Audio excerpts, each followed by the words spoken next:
तुमच्या सगळ्यांचं खूप खूप स्वागत आहे आपल्या यूट्यूब चॅनलवर. मी अनुराधा. तर चला करूया छानपैकी दिवसाची सुरुवात. तर सगळ्यांना श्री स्वामी समर्थ. तर चला आज बघूया. आणि सकाळची सगळी कामं आवरून झाली आहेत आणि पलक इथे पोछा वगैरे मारून घेते.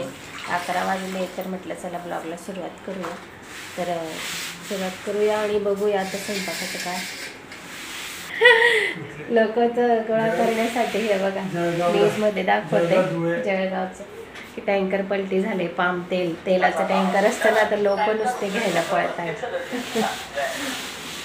तर चला आपण तरी करूया सुरुवात.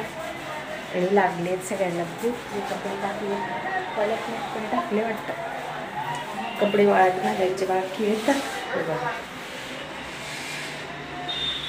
कपडे वगैरे झाले आणि वाळत घालायचे आज काही जास्त नव्हते. काल संडे होता तर त्याच्यासाठी काल जास्तच कपडे मी धुवून काढले होते. म्हटलं दुसऱ्या दिवशी ते संडे आज आहे आणि काल शनिवार होता. म्हटलं काल सुट्टीच होती मुलांना तर त्याचे स्कूलचे कपडे वगैरे सगळे धुतले. तर आता म्हटलं चला स्वयंपाकाची तयारी वगैरे करून घेऊया. तर चला बघूया काय बनवायचं आहे ते आणि कसं काय सगळं शेअर करेन तुमच्यासोबत. भाजी वगैरे चहाची घासून घेतली किचन झालं साफ आणि मी तिकडे येता त्याला पोछा वगैरे मारून घेते. म्हटलं पोछा मारते. यश आहे, यश मागतोय केव्हाचा खाण्यासाठी. त्याला भूक लागली आहे हे बघा. तर त्याला म्हटलं खा काहीतरी. हे बघ इथे खजूर आहे आणि मी तुला हे सांगत होते या टिफिनमध्ये पोहे असं. हे बघा याच्यात आहे. तर लंच बॉक्ससाठी पोहे वगैरे बनवले होते तर त्याचे इथे काढून ठेवलेलं होते थोडेसे. त्याला म्हटलं खा भूक लागली. तर आता काय आज म्हणजे नाश्ता वगैरे काही बनवला नाही. म्हटलं जाऊ दे. तर चला बघूया स्वयंपाकाचं काय मी बघते. आणि बाकीचं डाळी साळी दळून आणलं होतं सगळं इथेच पडलेलं आहे सगळं. तर हे बघा इथे आणलं होतं छानपैकी असा गुळ भेटलेला आहे मला.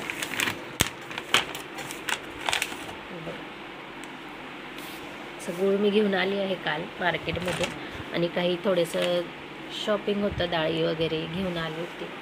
दळून आणलं आहे. तर चला सगळं अजून आवडायचं बाकी आहे. पूजा वगैरे यशने केली आजची. आत्ता पोछा मारला म्हणून रांगोळी वगैरे नव्हती काढली. तर बघूया नंतर काढते. हे घे पोहे. त्याला लागली आहे भूक. हे आहेत पोहे आणि वाट. चला मग स्वयंपाकाची तयारी करून घेते. पण म्हटलं काल मार्केटमधून छानपैकी अशी स्ट्रॉबेरी भेटली होती. तर हे बघा स्ट्रॉबेरी घेऊन आली होती मस्तपैकी.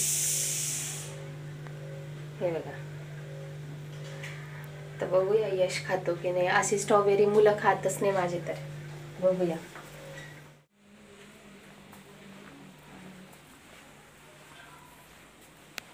यश स्ट्रॉबेरी. मम्मी याची मिल्कशेक बनव ना. मिल्कशेक हो ओके. कट करून घेते आधी. हे बघा याच्यातच कट करून घेते. त्याच्यात दूध टाकून घ्यायचं आहे. तुम्हाला किती बनवायचं त्यानुसार दूध घ्यायचं टाकून घ्यायचं आहे. व्हॅनिला आईस्क्रीम घ्यायचं सिम्पलवालं. याच्यात साखर टाकून घ्यायची आहे 2 ते 3 चमचे. बर्फ टाकून घेते याच्यामध्ये. बर्फाचे खडे टाकून 2 ते 3. आता याला ग्राइंड करून घ्यायचं आहे एकदम.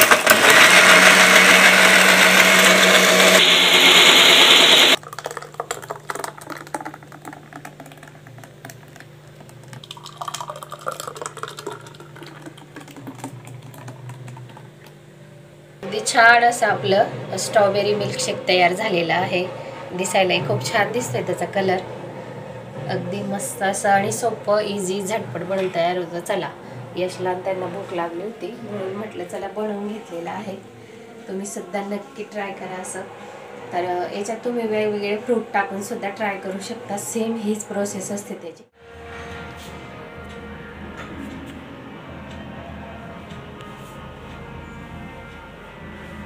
स्ट्रॉबेरी हे पलकचं आहे.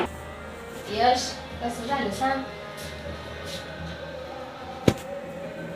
Very tasty. एकदम मस्त स्वीट झालं. स्ट्रॉबेरी आलाय ना. माइल्ड कलर आहे नुसतं. हां म्हणजे अजून जर भरपूर याच्या डबल जर क्वांटिटी राहिली ना तर मग थोडंसं खट्टा पडेल त्याला, त्याच्यासाठी पण शुगर अजून डबल जर भेटली क्वांटिटी तर ते जास्त प्रमाणात टाकली तर चांगलं. त्याचे छोटे छोटे पीस करून जरी टाकले ना आपण याच्यात तर क्रंच अगदी मस्त पिताना छान येतो आपल्या. बघितलंच तुम्ही स्ट्रॉबेरी शेक वगैरे बनवला. मुलं जर घरी असले ना तर असेच काही ना काही डिमांड असते त्यांना फ्रूट खायला, तर माझ्या मुलांना नकोच. तर अशा पद्धतीने काही ना काही वेगळं तरी मी त्या फ्रूटचं वगैरे म्हणा बनवून देत असते त्यांना. तर आज असंच मी स्ट्रॉबेरी शेक बनवून दिला त्यांना.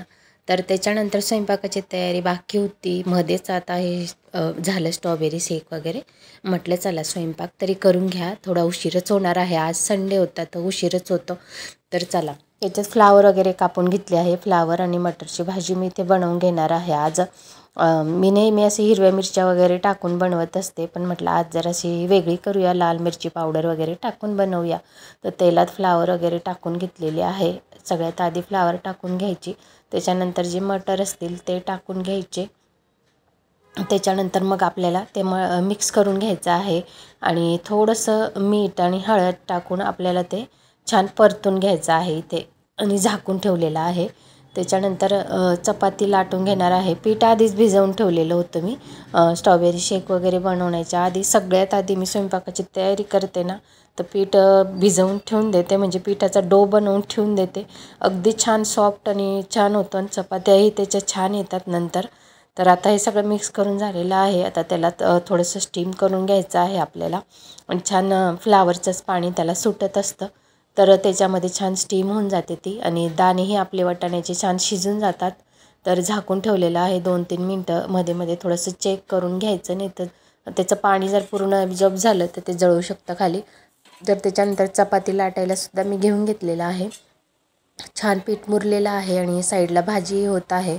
तर म्हटलं एकदा आधी चेक करून बघावं. 1-2 चपाती लाटली गेली माझी. त्याच्यानंतर मग म्हटलं चला त्याच्यामध्ये आता टोमॅटो आणि अद्रक लसूणची पेस्ट जी होती बनवलेली ती टाकून घेतलेली आहे. आता सगळं छानपैकी मिक्स करून घेत आहे. टोमॅटो कसे सॉफ्ट झाले पाहिजे त्याच्यामध्ये.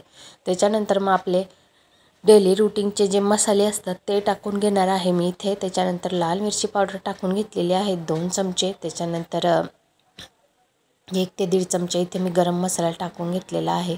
त्याच्यानंतर अर्धा चमचा हळद टाकून घ्यायची आहे. तसंच आधी टाकलेले असेल तर आता टाकायची काहीच गरज नाही आहे. आणि धणा पावडर टाकून घ्यायची आहे 1.5 ते 2 चमचे आणि छानपैकी मिक्स करून घ्यायचं आहे. आणि खूप छान टेस्टी अशी भाजी झाली होती. आणि तुम्हाला आवडत असेल तर अशा पद्धतीने तुम्ही बनवू शकता मुलांना. आमच्या इथे जास्त करून हिरवी मिरची टाकली जाते. तर चला आता संध्याकाळी छान शेंगदाण्याची सोलापुरी चटणीची मी बनवणार आहे. म्हटलं तुमच्यासोबतही शेअर करूया, तर ती तुमच्यासोबत मी शेअर करणार आहे. हे सकाळचं रुटीन आहे, तर चला बघून घेऊया इव्हिनिंगचं रुटीन कसं आहे ते. आणि ही चटणी नक्की ट्राय करून बघा. हे असं जेवणाचं ताट होतं आजचं. फेमस आहे ती सोलापूरची शेंगदाणा चटणी. तर चला बघून घेऊया कशी बनवायची आहे. मला किती बनवायची त्या क्वांटिटीनुसार घ्या तुम्ही, पण मिक्सरच्या भांड्यात आपले किती शेंगदाणे माहतात तितकेच घ्यायचे वाटताना, नाही तर मग थोडे जाड बारीक असे होऊन जातात. त्याच्यासाठी ते इथे लागणार आहेत शेंगदाणे आणि इथे लसूण घेतलेला आहे थोडासा, म्हणजे 10 ते 15 पाकळ्या लसणाच्या आणि 2 ते 1.5 चमचे आपल्याला इथे जिरं लागणार आहे. आणि इथे मिक्सरचं भांडं, बस इतकंच साहित्य लागतं आपल्याला. आणि मीठ वगैरे आपण चवीनुसार मग टाकणारच आहोत. तर इथे आता गॅस चालू केलेला आहे आणि गॅसवर कढई ठेवलेली आहे. तर आपल्याला ह्या कढईमध्ये शेंगदाणे टाकून घ्यायचे आणि मस्त असे खरपूस असे भाजायचे आहेत त्यांना.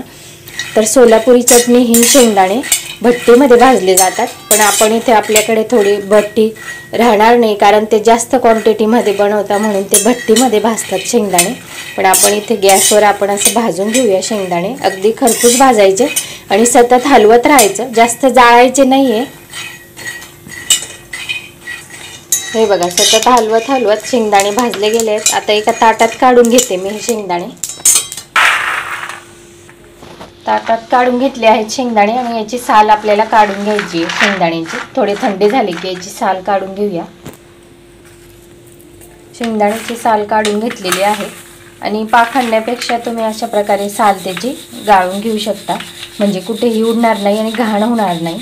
तर अशा प्रकारे सगळी सालाची सगळी खाली पडून जाते. हे बघा अगदी छान असे क्लीन झाले.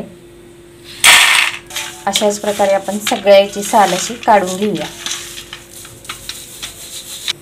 आता कढई परत ठेवलेली आहे. याच्यात थोडंसं 1 ते 2 चमचे आपल्याला इतकं तेल घ्यायचं आहे. अगदी थोडंसं तुमच्याकडे जे यूज करत असाल ते तेल घेतलं तरीही चालतं, पण याच्यामध्ये मोस्टली शेंगदाण्याचं तेलच यूज केलं जातं, कारण त्याची टेस्ट अगदी छान अप्रतिम येते.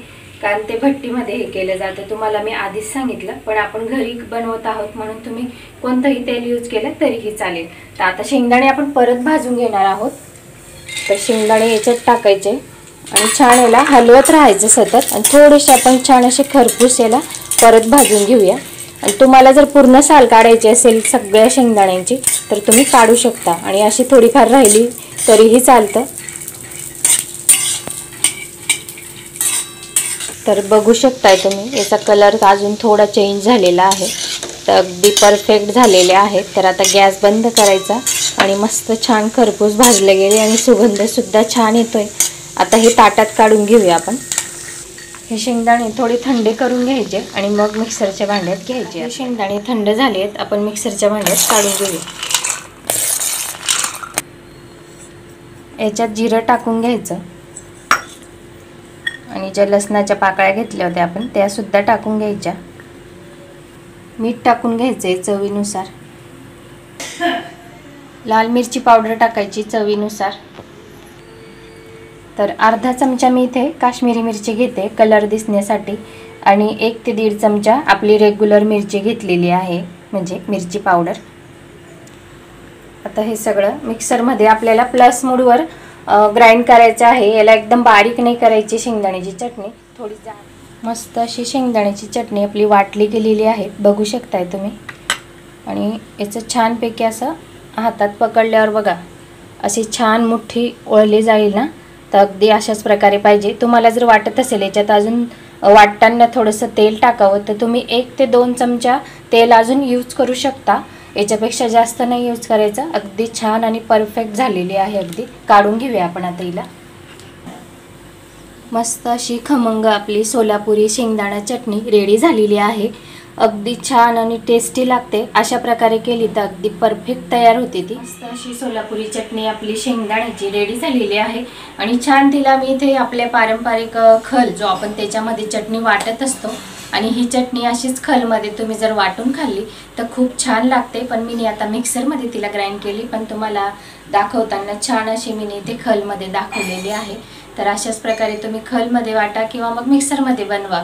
अगदी मस्त लागते भाकरीसोबत, चपातीसोबत, किंवा मग मुलांना शाळेच्या टिफिनमध्ये सकाळच्या घाई गडबडीत तुम्ही चपातीसोबत ही चटणी अगदी छान प्रकारे देऊ शकता. लहान्यांपासून तर मोठ्यांपर्यंत अगदी सगळेच आवडीने खातील.